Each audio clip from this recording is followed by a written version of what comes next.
3、2、1 ，Art Tainan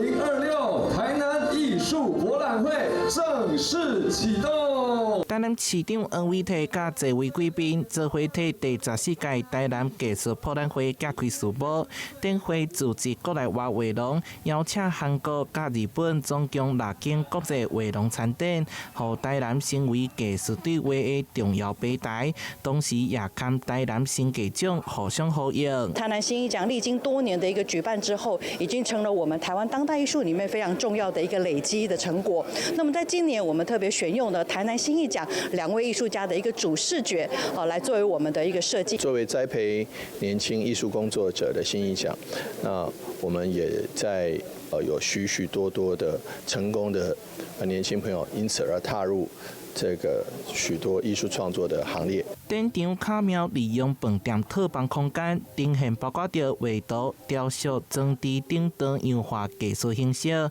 为着协助青年艺术家接轨市场，特别推荐3位新艺奖得主的作品参与展出，还有跨域艺术家陈普联合南非甲恐龙形态创作的作品《蓝手》。是以 Oki Show 为一个主要的一个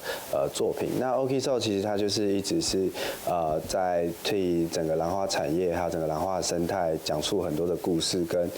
把兰花推广到更多的民众跟观众眼前。我的作品主要围绕在描绘我平常